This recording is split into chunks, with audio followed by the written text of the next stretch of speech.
വീണ്ടും വചനത്തിന്റെ അവസാന നിമിഷങ്ങൾ നമ്മൾ കടന്നു വരാണ്. പ്രിയപ്പെട്ടവരെ, നമുക്കൊരു ധാരണയുണ്ട്, ഒത്തിരിയേറെ പ്രാർത്ഥനാപരമുള്ളവരെ അല്ലെങ്കിൽ ഒത്തിരിയേറെ ആത്മീയ വരങ്ങളുള്ളവരെയാണ് ദൈവം സഹായിക്കുക. എനിക്ക് ഒത്തിരിയേറെ പ്രാർത്ഥിക്കാനായിട്ട് സാധിക്കുന്നില്ല, അല്ലെങ്കിൽ എനിക്ക് ഒത്തിരിയേറെ ധ്യാനിപ്പിക്കാനോ അല്ലെങ്കിൽ ധ്യാനം നടത്താനോ സാധിക്കുന്നില്ല, അല്ലെ കൗൺസിലിംഗ് കോഴ്സ് പഠിച്ചിട്ടില്ല, എനിക്കൊത്തിരി പരിമിതിയുണ്ട് എന്റെ ദൈവത്തിന്റെ മുന്നിൽ നിൽക്കുമ്പോൾ എന്നുള്ള സങ്കടം പറയുന്ന ഒത്തിരി പേരെ കാണാറുണ്ട്. വലിയ കഴിവുള്ളവരിൽ കൂടിയല്ല ദൈവമായ കർത്താവ് പലപ്പോഴും അത്ഭുതങ്ങൾ പ്രവർത്തിച്ചത്. വളരെ നിസ്സാരന്മാരായ ആളുകളിൽ കൂടി ദൈവത്തിന് വളരെ വലുതായ വിടുതൽ കൊടുക്കുവാനായിട്ട്, സൗഖ്യം കൊടുക്കാനായിട്ട് സാധിച്ചിട്ടുണ്ട്. നമുക്കറിയാം, ഈശോയുടെ ശിഷ്യന്മാര് അഭ്യസ്തവിദ്യരായ, താരതമ്യേന വിദ്യാഭ്യാസം കുറഞ്ഞ, മേമ്പടുത്തക്കാരായ അവരിലൂടെയാണ് കർത്താവായ യേശുവിന്റെ വചനം ഈ ലോകം മൊത്തം പരക്കെ വ്യാപിച്ചത്. ഒരു വലിയ ബിസിനസ്സുകാരോ കച്ചവടപ്രമുഖരോ വലിയ ബിരുദങ്ങളോ ഒന്നും ഉള്ളവരായിരുന്നില്ല. മറിച്ച് അവരുടെ ജീവിതത്തില് അവർക്കാകെ നേട്ടമായി, മൂല്യമായി ഉണ്ടായിരുന്നത് എന്താണ്? ദൈവത്തിന്റെ ആ വചനത്തിലുള്ള, യേശുവിനോടൊത്ത് പ്രവർത്തിക്കുമ്പോഴുള്ള ഒരു അനുഭവ പരിചയം മാത്രം.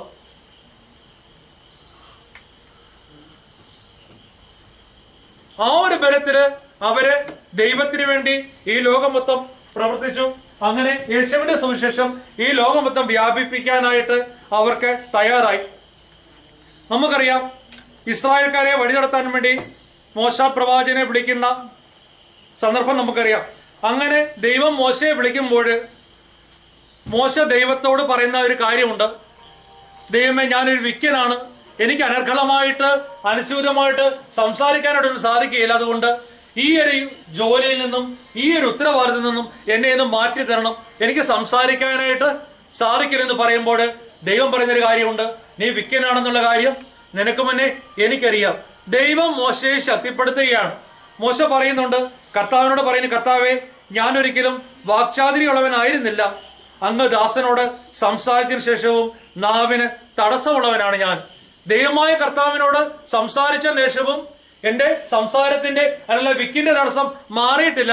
അതുകൊണ്ട് ഈ ലക്ഷങ്ങളായ ആൾക്കാരെ മൊത്തം കാനാൻ നാട്ടിലേക്ക് നയിക്കുന്നതായ ആ ഒരു പ്രക്രിയയിൽ നിന്നും എന്നെ വഴിമാറ്റണമെന്ന് പറയുമ്പോൾ ദൈവം പറയുകയാണ്, ആരാണ് മനുഷ്യന് സംസാര ശക്തി നൽകിയത്? ആരാണ് അവനെ മൂകനോ ബധിരനോ ആക്കിയത്? കർത്താവായ ഞാനല്ലേ. അതുകൊണ്ട് നീ പുറപ്പെടുക, സംസാരിക്കാൻ ഞാൻ നിന്നെ സഹായിക്കും, നീ പറയേണ്ടത് എന്താണെന്ന് ഞാൻ നിന്നെ പഠിപ്പിക്കും. പ്രാർത്ഥിക്കാനായിട്ടിരിക്കുമ്പോൾ പ്രാർത്ഥന നമ്മുടെ ചുണ്ടില്, അതരത്തില്, മനസ്സിൽ വരുന്നില്ലെങ്കിൽ ദൈവപിതാവിനെ വിട്ടുകൊടുക്കുക. പരിസ്ഥാത്മന് വേണ്ടി നമ്മൾ ആത്മാർത്ഥമായി പ്രാർത്ഥിക്കുമ്പോൾ ഒത്തിരിയേറെ പ്രാർത്ഥിക്കാനായിട്ട് നമുക്ക് സാധിക്കും. നിസ്സാരനായ മോശയോട് ദൈവം ഒത്തിരിയേറെ അത്ഭുതങ്ങൾ പ്രവർത്തിച്ചു. വീണ്ടും അവിടുന്ന് പറയുന്നുണ്ട്, ഈ വടി കയ്യിലെടുത്തുകൊള്ളുക, അതുകൊണ്ട് നീ അത്ഭുതങ്ങൾ പ്രവർത്തിക്കും. മോശയെ തിരിച്ചുവിട്ടില്ല, മോശയെ ഉത്തരവാദിത്തം ദൈവം മാറ്റില്ല. പ്രിയപ്പെട്ടവരെ, നിസ്സാരനായ മോശയിൽ കൂടി ഒരു വലിയ വിടുതൽ കൊടുക്കാനായിട്ട്, സൗഖ്യം കൊടുക്കാനായിട്ട് ദൈവം ആഗ്രഹിച്ചു. ഹല്ലേലൂയ! സന്തോഷത്തോടെ ഹല്ലേലൂയ! ഉണർവോടുകൂടി ഹല്ലേലൂയ! വീണ്ടും നമുക്കറിയാം, സാവൂളിനെ രാജാവായിട്ട് ദൈവം തിരഞ്ഞെടുക്കുമ്പോൾ സാവൂൾ എന്ത് ചെയ്യായിരുന്നു? വചനം പഠിപ്പിക്കുന്നു, സാവൂള് ഒരു കഴുതയുടെ പിറകെ നടക്കുകയായിരുന്നു. അവന്റെ പിതാവിന്റെ ഒരു കഴുതയെ കാണാതായപ്പോൾ പിതാവ് അവനൊരു ജോലി ഏൽപ്പിച്ചു കൊടുക്കുകയാണ്, ഒരു ഭൃത്യന്റെ കൂടെ നീ ഇവിടെ പോയി ഈ കഴുതകളെയൊക്കെ തേടി കണ്ടുപിടിച്ചുകൊണ്ടേ വരിക. അങ്ങനെ സാവൂളും ഭൃത്യനും കൂടെ കഴുതയുടെ പിറകെ നടക്കുന്ന അവസരത്തിലാണ് ദൈവം ആഗ്രഹിക്കുക, ഈ സാവൂളിനെ രാജാവാക്കി മാറ്റണം. പ്രഭു കുടുംബത്തിൽ നിന്ന് ഒരാളെ രാജാവായിട്ട് എടുക്കുകയല്ല, മറിച്ച് വിക്കനായ മോശയെ ലക്ഷക്കണക്കിനുള്ള ഇസ്രായേൽക്കാരെ ഏൽപ്പിച്ച ദൈവം മോശയിലൂടെ അത്ഭുതം പ്രവചിച്ച ദൈവം പറയുന്നു, കഴുതയുടെ പറയാൻ നടന്ന സാവൂളിനെ രാജാവായിട്ട് മാറ്റണം. ഇങ്ങനെ കഴുതയെ തേടി നടക്കുന്നതായ ആ അവസരത്തിലാണ് കൂടെ ഉണ്ടാകുന്ന ഭൃത്യൻ സാവൂളിനോട് പറയുന്നുണ്ട്, ഈ പട്ടണത്തിൽ വളരെ പ്രശസ്തനായ ഒരു ദൈവപുരുഷനുണ്ട്, അവൻ പറയുന്നതെല്ലാം അതുപോലെ സംഭവിക്കാം, നമുക്ക് അങ്ങോട്ട് പോകാം. ഇങ്ങനെ ഈ ഭൃത്യന്റെ വാക്ക് കേട്ട് സാമൂഹൽ പ്രവാചകന്റെ അടുത്തേക്ക് സാവൂളും ഭൃത്യനും കൂടി കടന്നു പോവുകയാണ്. പ്രിയപ്പെട്ടവരെ, എന്നാൽ ഇതൊക്കെ ദൈവത്തിന്റെ വളരെ മുൻകൂട്ടി കണ്ടിട്ടുള്ള ഒരു പ്രവർത്തനമായിരുന്നു, പദ്ധതിയായിരുന്നു. കാരണം ഈ സാവൂള് ഭൃത്യനുമായിട്ട് കടന്നു വരുന്നതിന് തലേ ദിവസം തന്നെ ദൈവത്തിന്റെ ആത്മാവ്, കർത്താവിന്റെ ദൂതൻ സാമൂഹൽ പ്രവാചകൻ പറഞ്ഞിരുന്നു, നാളെ ഈ സമയത്ത് ബെഞ്ചമിന്റെ നാട്ടിൽ നിന്ന് ഒരുവനെ ഞാൻ നിന്റെ അടുക്കലേക്ക് അയക്കും, അവനെ നീ എന്റെ ജനത്തിന്റെ രാജാവായിട്ട് അഭിഷേകം ചെയ്യണം. ഈ കഴുതയെ കാണാതെ പോയതും ഭൃത്യൻ ഇവിടെ ഒരു പ്രവാചകനുണ്ട്, അവനെ കണ്ടാൽ ഇതെവിടെയാണ് കാണിച്ചിരുന്നത് പറഞ്ഞൊക്കെ ദൈവത്തിന്റെ ഒരു പദ്ധതിയായിരുന്നു. പക്ഷെ സാവൂളിന് അത് മനസ്സിലാക്കാനായിട്ട് സാധിക്കുമായിരുന്നില്ല. വീണ്ടും അങ്ങനെ സാമൂൽ പ്രവാചകന്റെ അടുത്തേക്ക് ചെല്ലുമ്പോൾ സാവൂൾ ഒത്തിരി തടസ്സങ്ങൾ പറയുന്നുണ്ട്. മോശപ്രവാചകൻ പറഞ്ഞ പോലെ തന്നെ ഒത്തിരിയേറെ തടസ്സങ്ങൾ പറയുന്നുണ്ട്. എനിക്ക് ഈ രാജാധികാരം ഏറ്റെടുക്കാനായിട്ട് സാധിക്കുകയില്ല. ഞാൻ ഇസ്രായേൽ ഗോത്രങ്ങളിലെ ഏറ്റവും ചെറിയ ബെഞ്ചമിൻ ഗോത്രത്തിൽപ്പെട്ടവനല്ലേ ഞാൻ, അതിൽ തന്നെ ഏറ്റവും എളിയ കുടുംബമല്ലേ എന്റേത്. പിന്നെ എന്തുകൊണ്ടാണ് എന്നോട് ഇങ്ങനെയൊക്കെ സംസാരിക്കുന്നത്? എനിക്ക് കുടുംബമഹിമയില്ല, ഉണ്ടൊക്കെ തന്നെ അവിടുത്തെ ഏറ്റവും ചെറിയ വ്യക്തിയാണ് ഞാൻ. അതുകൊണ്ട് ഈ അധികാരം ഏറ്റെടുക്കാനായിട്ട് എനിക്ക് സാധിക്കില്ലെന്ന് പറയുന്നു. എന്നാൽ സാവൂള് അവനെ രാജാവായിട്ട് വാഴിക്കുന്നു. സാമൂലിന്റെ അടുക്കൽ നിന്ന് പോകാൻ തിരിഞ്ഞപ്പോൾ ദൈവന് പുതിയൊരു ഹൃദയം നൽകി. പ്രിയപ്പെട്ടവരെ, രാജാധികാരം ഏറ്റെടുക്കാനായിട്ട് സാധിക്കുകയില്ല, തടസ്സങ്ങൾ ഉന്നയിച്ച ആ സാവൂള് ദൈവത്തിന്റെ ആത്മാവിനാൽ നിറയപ്പെട്ടപ്പോൾ ദൈവം അവന് പുതിയൊരു ഹൃദയം നൽകി. വിക്കനായ മോശയെ ഇസ്രായേൽക്കാരെ വഴിനടത്താനായിട്ട് നടത്തിയ ദൈവം തടസ്സങ്ങൾ ഉന്നയിച്ച സാവൂളിലേക്ക് ദൈവത്തിന്റെ ആത്മാവ് കടന്നു ചെന്നപ്പോഴേ അവന് ഒരു പുതിയ ഹൃദയം കൊടുത്തു. പഴയ ഹൃദയം മാറ്റി പുതിയൊരു ഹൃദയം കൊടുത്തപ്പോൾ അവന് ദൈവത്തിന്റെ പദ്ധതികളുമായിട്ട് യോജിക്കാൻ തയ്യാറുള്ളവനായി മാറി. പ്രിയപ്പെട്ടവര്, വീണ്ടും നമുക്കറിയാം സാവൂള് ദൈവത്തിന്റെ ആ മാർഗത്തിൽ നിന്നും വ്യതിരിച്ചപ്പോൾ വീണ്ടും ദാവീദിനെ രാജാവായിട്ട് ദൈവം തിരഞ്ഞെടുക്കുകയാണ്. കർത്താവ് സാമുവേലിനോട് പറയുന്നു, ഇസ്രായേലിന്റെ രാജ്യത്ത് നിന്ന് ഞാൻ സാവൂളിനെ തള്ളിക്കളഞ്ഞിരിക്കുന്നു, നീ ജസ്സയുടെ ഒരു മകനെ രാജാധികാരത്തിലേക്ക് കൊണ്ടുവരണം. അങ്ങനെ ജസ്സയോട് പറയാണ്, നിന്റെ മക്കളെയെല്ലാം എന്റെ അടുത്തേക്ക് കൊണ്ടുവരിക, അവനിൽ നിന്നും ഒരാളെ അടുത്ത രാജാവായിട്ട് തിരഞ്ഞെടുക്കുമെന്ന് പറയുമ്പോൾ ആദ്യമായിട്ട് ഏലിയാബിനെയാണ് കൊണ്ടുവരിക. ഏലിയാബിനെ സാമൂൽ പ്രവാചകന് മുമ്പിലേക്ക് കൊണ്ടുവന്നപ്പോൾ അവന്റെ ആകാര സൗഷ്ണവവും ആകാര വടിവും കണ്ടപ്പോൾ പ്രവാചകൻ വിചാരിച്ചു ഇവനായിരിക്കും സാവൂളിന് ശേഷം വരുന്ന രാജാവെന്ന്. എന്നാൽ ദൈവത്തിന്റെ ആത്മാവ് കർത്താവ് സാമുവേലിനോട് കൽപ്പിച്ചു, അവന്റെ ആകാര വടിവോ ഉയരമോ നോക്കേണ്ട, അവനെ ഞാൻ തിരസ്കരിച്ചതാണ്. മനുഷ്യൻ കാണുന്നതല്ല കർത്താവ് കാണുന്നത്. മനുഷ്യൻ കാണുന്നത് ബാഹ്യരൂപമാണെങ്കിൽ കർത്താവാകട്ടെ ഹൃദയഭാവത്തിൽ. ഹല്ലേലൂയ.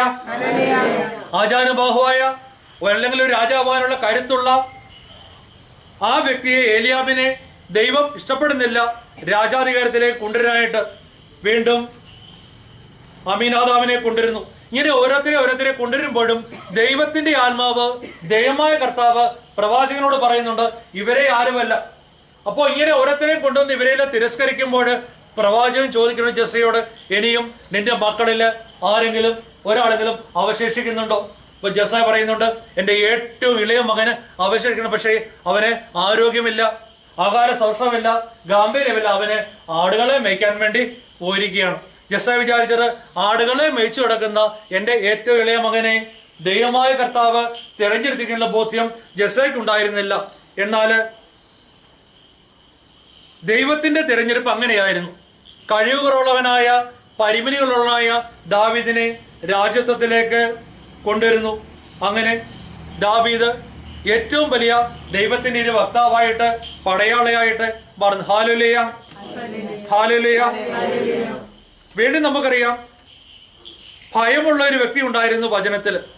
അദ്ദേഹത്തിന്റെ ഭയപ്പാട് മൂലം അദ്ദേഹത്തിന് ജീവിതത്തിൽ ഒരു പ്രശ്നമുണ്ടായി. അദ്ദേഹം കുറെ പേര് ചോദിച്ചപ്പോൾ സ്വന്തം ഭാര്യ എന്റെ സഹോദരിയാണെന്ന് പറയേണ്ടി വന്നു. പൂർവ്വപിതാവായ അബ്രഹാം, നമുക്കറിയാം വചനത്തിൽ പറയുന്നു, അബ്രഹാം ഈജിപ്തിൽ ചെന്നപ്പോൾ അവിടെ ക്ഷാമമുണ്ടായി. ഈജിപ്തിൽ എത്തിയപ്പോൾ ഭാര്യ സാറായെ വിളിച്ചാലും പറഞ്ഞു, നീ കാണാൻ അഴകുള്ളവളാണെന്ന് എനിക്കറിയാം, നിന്നെ കാണുമ്പോൾ ഈജിപ്തുകാർ പറയും ഇവൾ എന്റെ ഭാര്യയാണെന്ന്, എന്നിട്ട് എന്നെ അവർ കൊന്നുകളയും, നിന്നെ ജീവിക്കാൻ അനുവദിക്കുകയും ചെയ്യും. നീ മൂലം എനിക്ക് ആപത്ത് ഉണ്ടാകാതിരിക്കാൻ നിന്നെ പ്രതി അവർ എന്റെ ജീവൻ രക്ഷിക്കാൻ വേണ്ടി നീ എന്റെ സഹോദരിയാണെന്ന് പറയണം. സ്വന്തം ഭാര്യയെ സഹോദരിയാണെന്ന് പറയേണ്ട ഒരു ദൈന്യതയിലേക്ക് അബ്രഹാമിന് പോകേണ്ടത് പ്രിയപ്പെട്ടവരെ. എന്നാൽ ആ അബ്രഹാമിനെ പടിപടിയായിട്ട് ദൈവമായ കർത്താവ് ഉയർത്തി വിശ്വാസിയുടെ പിതാവാക്കി മാറ്റി. ജീവിതത്തിന്റെ നടുവറുതിയില്, വാർദ്ധക്യത്തില്, ശരീരത്തിന്റെ ഓജസ്സും തേജസ്സും എല്ലാം നഷ്ടപ്പെട്ട അവസ്ഥയില് ദൈവം അബ്രഹാമിനോട് വാഗ്ദാനം ചെയ്യാണ്, നിനക്ക് ഞാനൊരു മകനെ നൽകും. അത് പറഞ്ഞത് ദൈവമായതുകൊണ്ട് യാതൊരു ശാരീരികമായ മാനുഷികമായ സാധ്യതകൾ ഇല്ലാതിരുന്നിട്ടും അബ്രഹാം അത് പൂർണ്ണമായിട്ടും വിശ്വസിച്ചു. അങ്ങനെ ഇസാക്കിനെ ഒരു വലിയ നീണ്ട കാത്തിരിപ്പിന് ശേഷം ദൈവം കൊടുക്കുന്നു. വീണ്ടും ദൈവം പറയുന്നു, അങ്ങനെ നീണ്ട കാത്തിരിപ്പിന് ശേഷം ലഭിച്ചതായ ഇസാക്കിനെ കൊണ്ട് ബലിയർപ്പിക്കുക. പറഞ്ഞത് ദൈവമായതുകൊണ്ടും ഇസാക്ക് ദൈവത്തിന്റെ ദാനമായതുകൊണ്ടും അബ്രഹാം അത് പൂർണ്ണമായിട്ട് വിശ്വസിക്കുന്നു. ഫറവോയുടെ സൈനികരോട് സ്വന്തം ഭാര്യയെ സഹോദരി എന്ന് പരിചയപ്പെടുത്തേണ്ടി വന്ന അത്രമാത്രം ദൈന്യത കാട്ടിയ ഭയമുള്ളവനായ അബ്രഹാം വിശ്വാസികളുടെ പിതാവായിട്ട് മറന്നു. Hallelujah, hallelujah. വീണ്ടും ജെറമിയ പ്രവാചകനെ കർത്താവ് വിളിക്കുമ്പോൾ ജെറമിയായും ഇതുപോലെ തന്നെ ഒത്തിരിയേറെ പരാധീനകള്, സങ്കടങ്ങള് ദൈവത്തോട് പറയുകയാണ്. ഞാനൊരു ബാലനാണ്, എനിക്ക് സംസാരിക്കാനായിട്ട് സാധിക്കുകയില്ല എന്ന് പറയുമ്പോൾ ദൈവം പറയുന്നുണ്ട്, എന്റെ ശക്തി നിന്നിലേക്ക് കടന്നു വരുമ്പോൾ ഒത്തിരിയേറെ കാര്യങ്ങൾ നിനക്ക് ചെയ്യാനായിട്ട് സാധിക്കും. അങ്ങനെ ജെറമിയയുടെയും ദൈവം പ്രവചിക്കുകയാണ്. ഹല്ലേലൂയ. കർത്താവ് പറയുന്നു, മാതാവിന്റെ ഉദരത്തിൽ നിനക്ക് രൂപം നൽകുന്നതിന് മുമ്പേ ഞാൻ നിന്നെ അറിഞ്ഞു, ജനിക്കുന്നതിന് മുമ്പേ ഞാൻ നിന്നെ വിശദീകരിച്ചു, ജനതകൾക്ക് പ്രവാചകനായി ഞാൻ നിന്നെ നിയോഗിച്ചു. ഇപ്രകാരം ദൈവം ജെറമിയയോട് പറയുമ്പോൾ ജെറമിയ പറയാണ്, ദൈവമായ കർത്താവെ, ഞാൻ കേവലം ബാലനാണ്, സംസാരിക്കാനായിട്ട് എനിക്ക് പാഠമില്ല, ഞാൻ കുറവുള്ളവനാണ്, പരിമിതിയുള്ളവനാണ്, എനിക്ക് സംസാരിക്കാനായിട്ട് സാധിക്കുകയില്ല. എന്നാൽ ദൈവം പറയുന്നു, നീ ആരെയും ഭയപ്പെടേണ്ട, നിന്റെ രക്ഷയ്ക്ക് നിന്നോട് കൂടെ ഞാനുണ്ട്, കർത്താവാണിത് പറയുന്നത്. പ്രിയപ്പെട്ടവരെ, പരിമിതികളുള്ള അബ്രഹാത്തിലൂടെ, മോശയിലൂടെ, ദാവീദിലൂടെ, സാവൂളിലൂടെ ഒക്കെ, ജെറമിയായിലൂടെ ഒക്കെ ദൈവത്തിന് പ്രവർത്തിക്കാനായിട്ട് സാധിച്ചെങ്കിൽ, സഭയ്ക്ക് വേണ്ടി, ദൈവത്തിന് വേണ്ടി പണിയെടുക്കുന്നവരായി അവരെ മാറ്റുവാനാണ് ദൈവത്തിന് സാധിച്ചെങ്കിൽ, നിസ്സാരന്മാരായ ബലഹീനന്മാരായ നമ്മളിലൂടെയും നമ്മുടെ ദൈവത്തിന് പ്രവർത്തിക്കാനായിട്ട് സാധിക്കും. പ്രിയപ്പെട്ടവരെ, ഒരു കാര്യം മാത്രമേ ഉള്ളൂ, ദൈവത്തിന് മുന്നില് ജെറമിയ എന്ന പോലെ, അബ്രഹാം എന്ന പോലെ, മോശൻ എന്ന പോലെ നിന്ന് കൊടുക്കാനായിട്ട് പ്രിയപ്പെട്ടവരെ എനിക്ക് നിങ്ങൾക്ക് സാധിക്കണം. Hallelujah, hallelujah. അങ്ങനെ ദൈവത്തിന് മുന്നിൽ നിന്ന് കൊടുക്കുമ്പോൾ ദൈവം ഏൽപ്പിക്കുന്ന ഉത്തരവാദിത്തങ്ങളിൽ നിന്നും വഴുതി മാറിപ്പോകാതെ ദൈവത്തിന് മുന്നിൽ നിന്ന് കൊടുക്കുമ്പോൾ ഒരു വലിയ വിജയത്തിലേക്ക്, കൃപയിലേക്ക്, രക്ഷയിലേക്ക് കടന്നു വരാൻ പ്രിയപ്പെട്ടവരെ എനിക്ക് നിങ്ങൾക്ക് സാധിക്കും. അവസാനമായി, ഒരു മനുഷ്യന്റെ, കേവലം സാധാരണക്കാരനായ ഒരു മനുഷ്യന്റെ ഒറ്റ പ്രാർത്ഥനയാല് ദൈവം സൂര്യചന്ദ്രന്മാരെ നിശ്ചലമാക്കിയ ഒരു സംഭവം വചനത്തിലുണ്ട്. കേവലം ഒരു മനുഷ്യന്റെ ഒരു പ്രാർത്ഥനയ്ക്ക് പോലും ദൈവസന്നിധിയിൽ അത്രമാത്രം ബലമുണ്ട്, ശക്തിയുണ്ട്. പ്രിയപ്പെട്ടവരെ, ജോഷുവയുടെ പുസ്തകത്തില് 10-ാം 12-ാം വചനം, കർത്താവ് ഇസ്രായേൽക്കാർക്ക് അമോര്യയെ ഏൽപ്പിച്ചു കൊടുത്ത ദിവസം ജോഷു ഇവിടത്തോട് പ്രാർത്ഥിച്ചു. അനന്തരം അവർ കേൾക്കെ പറഞ്ഞു, സൂര്യ നീ ഗിബിയോനിൽ നിശ്ചലമായി നിൽക്കുക, ചന്ദ്ര നീ അയലോൺ താഴ്വരയിൽ നിൽക്കുക. അവർ ശത്രുക്കളോട് പ്രതികാരം ചെയ്യുന്നവരെ സൂര്യൻ നിശ്ചലമായി നിന്നു, ചന്ദ്രൻ അനങ്ങിനുമില്ല. അങ്ങനെ ആകാശമധ്യേ ഒരു ദിവസം മുഴുവൻ സൂര്യൻ അസ്തമിക്കാതെ നിന്നു. കർത്താവ് ഒരു മനുഷ്യന്റെ വാക്ക് കേട്ട് ഇസ്രായേലിന് വേണ്ടി യുദ്ധം ചെയ്ത ആ ദിവസം പോലെ ഒരു ദിവസം അതിന് മുൻപോ അതിന് പിൻപോ ലോക ചരിത്രത്തിൽ ഹല്ലേലൂയ, ഹല്ലേലൂയ. പ്രിയപ്പെട്ടവരെ, ഇതുവരെ നമ്മൾ ധ്യാനിച്ചതായ, പ്രാർത്ഥിച്ചതായ വചനത്തിന്റെ വെളിച്ചത്തിന്റെ രണ്ടച്ചുരുക്കം ഇതാണ്. ഏത് സാഹചര്യത്തിലും, ഏത് വേദനയിലും, ഏത് സഹനത്തിലും ദൈവത്തോട് കൂടെ ചേർന്ന് നിൽക്കുന്നുണ്ടെങ്കിൽ അവിടുന്ന് സംരക്ഷിക്കും, സഹായിക്കും, രക്ഷിക്കും. നിന്റെ ജീവിതത്തിന്റെ വേദനകളില്, ബുദ്ധിമുട്ടുകളില്, നീ ആ ബുദ്ധിമുട്ടുകളിലെ സഹനങ്ങളെയൊക്കെ ദൈവത്തിലേക്ക് വിട്ടുകൊടുക്കുമ്പോ, കുരിശിനോടുകൂടി ചേർന്ന് നിൽക്കുമ്പോ വലിയ സൗഖ്യം ഉണ്ടാകും. കുരിശെന്ന് പറയുന്നത്, കുരിശുണ്ടെങ്കിൽ മാത്രമേ കിരീടമുള്ളൂ. കഴിഞ്ഞ ആഴ്ച നമ്മൾ ധ്യാനിച്ചതാണ്. കുരിശുണ്ടെങ്കിൽ മാത്രമേ കിരീടമുള്ളൂ. ദുഃഖമുള്ള ഉണ്ടെങ്കിൽ മാത്രമേ ഉയർപ്പുള്ളൂ. ഒരു സഹനം ഉണ്ടെങ്കിൽ അതൊരു സന്തോഷം ഉണ്ടാകും. ഒരു കടഭാരം ഉണ്ടെങ്കിൽ ഒരു സാമ്പത്തിക ഉയർച്ച ഉണ്ടാകും. ഒരു പരാജയം ഉണ്ടെങ്കിൽ ഒരു വിജയം ഉണ്ടാകും. പക്ഷേ ദൈവത്തോട് ചോദിക്കണം, ഈ സഹനത്തിലൂടെ, ഈ നൊമ്പരത്തിലൂടെ, ഈ വേദനയിലൂടെ എന്റെ ദൈവമേ നീ എന്താണ് എന്നെ കുറിച്ച് ആഗ്രഹിച്ചിരിക്കുക? നമുക്കറിയാം, നമ്മുടെ ജീവിതം ദൈവം ആഗ്രഹിക്കുന്ന രീതിയിൽ നിന്നും വഴി മാറി പോകുമ്പോഴാണ് പ്രിയപ്പെട്ടവരെ ചില തടസ്സങ്ങൾ നമ്മുടെ ജീവിതത്തിൽ കടന്നു വരിക. അത് ദൈവം നമ്മളെ സ്നേഹിക്കാത്തത് കൊണ്ടല്ല, മറിച്ച് ദൈവം ഒത്തിരിയേറെ സ്നേഹിക്കുന്നതുകൊണ്ട്. അതുകൊണ്ട് പ്രിയപ്പെട്ടവരെ, ഈ ദൈന്യതയുടെ, നൊമ്പരത്തിന്റെ, വിഷമത്തിന്റെ അവസ്ഥകളില് ദൈവത്തോട് ചോദിക്കാനായിട്ട് സാധിക്കണം. എന്താണ് ദൈവമേ നീ ആഗ്രഹിക്കുന്നതായ ഒരു കാര്യം എന്റെ ജീവിതത്തില്, എന്റെ ജീവിത പങ്കാളിയില്, എന്റെ മക്കളില്, എന്റെ മാതാപിതാക്കളില്, എന്റെ കുടുംബത്തിലുണ്ടായെന്ന്. അതായത് വേദനിപ്പിക്കുന്ന അവസരങ്ങളില് ദൈവത്തിൽ നിന്നും വിട്ടുപോവുകയല്ല, മറിച്ച് ദൈവത്തിലേക്ക് കൂടുതൽ ചേരുവാന്, ദുഃഖകരമായ അവസ്ഥയില് ദൈവത്തെ കണ്ടെത്തുവാന്, ദൈവത്തിൽ ആശ്രയിക്കാന് അവസരം എന്ന ദൈവത്തിലേക്ക് കടന്നു എന്നുകൊണ്ട് ഒരു വലിയ സൗഖ്യത്തിലേക്ക്, കൃപയിലേക്ക് കടന്നു വരാൻ നമുക്ക് സാധിക്കണം. ചെങ്കടൽ കടത്തിയ ആ ദൈവം അതേ പ്രാഭവത്തോടുകൂടി അതേ ചൈനത്തോടുകൂടി ഈ നിമിഷവും ഇവിടെ സന്നിഹിതനാണ്. ഹെബ്രായ ലേഖനത്തിന്റെ 13-8 തിരുവചനം നമ്മൾ പഠിക്കുന്നു, യേശു ക്രിസ്തു ഇന്നലെയും ഇന്നും എന്നും ഒരേ ആൾ തന്നെയാണ്. അതായത് പഴയ നിയമ കാലഘട്ടത്തില് അത്ഭുതങ്ങൾ പ്രവർത്തിച്ച ആ ദൈവം ഇവിടെ ഒരു ചെങ്കടലുണ്ടെങ്കിൽ ആ ചെങ്കടലിലൂടെയും വഴിത്താര തെളിക്കുവാൻ നമ്മുടെ ദൈവം ശക്തനാണെന്നുള്ള പൂർണ്ണമായ ബോധ്യം, വിശ്വാസം പ്രിയപ്പെട്ടവരെ എന്റെയും നിങ്ങളുടെ ജീവിതത്തിൽ നിങ്ങളെ വലിയ സൗഖ്യത്തിലേക്ക്, കൃപയിലേക്ക്, മോക്ഷത്തിലേക്ക് എന്നെയും നിങ്ങളെ നയിക്കാനായിട്ട് ദിവ്യകാരുണ്യേശോ സഹായിക്കും. പക്ഷേ പൂർണ്ണമായിട്ട് വിട്ടുകൊടുക്കാൻ, ദൈവത്തിൽ ആശ്രയിച്ചുകൊണ്ട് നമ്മുടെ ജീവിതത്തെ മുന്നോട്ട് നയിക്കാൻ ഈ നിമിഷം മുതൽ നമ്മുടെ ജീവിതത്തിന്റെ എല്ലാ കാര്യങ്ങളും ദൈവത്തിന് വിട്ടുകൊടുത്തുകൊണ്ട് കുടുംബമായിട്ട് പ്രാർത്ഥിക്കുന്ന, ധ്യാനിക്കുന്ന, എല്ലാ കാര്യത്തിലും ദൈവത്തിൽ ആശ്രയിച്ചുകൊണ്ട് ജീവിക്കുന്ന ഒരു ശൈലിയിലേക്ക് കടന്നു വരുമ്പോൾ നിന്റെ സങ്കടങ്ങൾ സന്തോഷത്തോടെ മാറും, നിന്റെ രോഗങ്ങൾ സൗഖ്യമായിട്ട് മാറും, നിന്റെ കടഭാരങ്ങളൊക്കെ സാമ്പത്തിക ഉയർച്ചയിലേക്ക് മാറും. അങ്ങനെ ദൈവത്തിൽ ആശ്രയിച്ചുകൊണ്ട് അബ്രഹാത്തെ, മോശയെ, ജെറമ്യായെ, ജോഷയെ ധൈര്യപ്പെടുത്തിയ ആ ദൈവത്തില് പൂർണ്ണമായിട്ട് വിശ്വസിച്ചുകൊണ്ട് ഒരു നല്ല ക്രിസ്തീയ ജീവിതം നയിക്കാൻ പ്രിയപ്പെട്ടവരെ നിങ്ങൾക്ക് എവർക്കും സാധിക്കട്ടെ എന്ന് ആത്മാർത്ഥമായിട്ട് ഈ രാത്രി ഞാൻ ആശംസിക്കുന്നു. തുടർന്നുള്ള നിമിഷങ്ങളിലും നിങ്ങളുടെ എല്ലാ സങ്കടങ്ങളെയും നിയോഗങ്ങളെയും ദിവ്യകാരുണ്യനാഥനെ പൂർണ്ണമായിട്ട് കൊടുക്കുക. ഈ രാത്രിയിൽ നിങ്ങളുടെ വ്യക്തി ജീവിതത്തില്, നിങ്ങളുടെ കുടുംബ ജീവിതത്തില് ദൈവം ഇടപെടും. കാരണം ഒരു വ്യക്തി പോലും ദൈവത്തിൽ നിന്ന് തിരിഞ്ഞു പോകാനായിട്ട് ദൈവം ആഗ്രഹിക്കുന്നില്ല. ദൈവത്തിന്റെ ആഗ്രഹം എല്ലാ മനുഷ്യരും, ഭൂമിയിലെ ജാറും ചെയ്തിട്ടുള്ള എല്ലാ മനുഷ്യരും ദൈവത്തിലേക്ക് കടന്നു വരണം എന്നുള്ള ഒരു വലിയ ആഗ്രഹമാണ് പ്രിയപ്പെട്ടവരെ. ധൂർത്തപുത്രൻ തിരിച്ചു വന്നപ്പോ സ്നേഹത്തോടെ കാത്തു നിന്ന പിതാവിനെ പോലെ നമ്മുടെ ദൈവവും ഈ അരളിക്കയിലേക്ക് കാത്തു നിൽക്കുകയാണ്. അതുകൊണ്ട് കടന്നു വരിക. കഴിഞ്ഞുപോയ കാലങ്ങളിൽ അവിടുത്തെ മറന്ന് ചെയ്തു കൂട്ടിയ എല്ലാ പാവങ്ങളും ഒരു കുമ്പസാരത്തിലൂടെ, ഒരു ശുശ്രൂഷയുടെ പാവമോചനം നേടിക്കൊണ്ട് ദൈവത്തിലേക്ക് കടന്നു വരിക. അങ്ങനെ ദൈവത്തിലേക്ക് ആയി കഴിയുമ്പോൾ എല്ലാ സങ്കടങ്ങളും മാറും. പുതിയൊരു ജീവിതത്തിലേക്ക്, ആത്മീയ ജീവിതത്തിലേക്ക് കടന്നു വരാൻ പ്രിയപ്പെട്ടേ നിങ്ങൾക്ക് സാധിക്കും. ഈ മരിയപ്പൻ നടക്കുന്ന എല്ലാ ശുശ്രൂഷകളും സജീവമായിട്ട് പങ്കെടുക്കുക.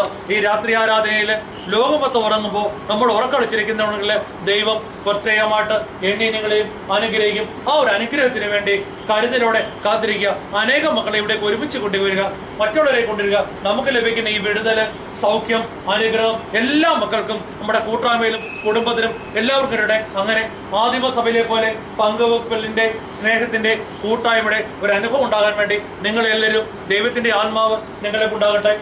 വചനത്തിലൂടെ ലഭിച്ചതായ കാര്യങ്ങൾ വീട്ടിൽ ചെല്ലുമ്പോൾ ധ്യാനിക്കുക. ജീവിത പങ്കാളിയായിട്ട് മക്കളുമായിട്ടൊക്കെ പങ്കുവെക്കുക. അങ്ങനെ യേശു ആഗ്രഹിക്കുന്ന രീതിയിൽ, ഞാൻ ആഗ്രഹിക്കുന്ന രീതിയിലല്ല, നിങ്ങൾ ആഗ്രഹിക്കുന്ന രീതിയിലല്ല, ഈശോ ആഗ്രഹിക്കുന്നതായ ഒരു ജീവിതം നിങ്ങളുടെ ജീവിതത്തിൽ ഉണ്ടാകട്ടെ. അങ്ങനെ യേശുവിനെ അറിയുന്ന, യേശുവിൽ ജീവിക്കുന്ന ഒരു വ്യക്തിയായിട്ട് മാറുവാന് നിങ്ങളെല്ലാവരെയും ദൈവത്തിന്റെ പരിശ്രമം സഹായിക്കട്ടെ. എന്റെ ആത്മാരോട് പ്രാർത്ഥിച്ചുകൊണ്ട് നിർത്തുന്നു. ആമേൻ.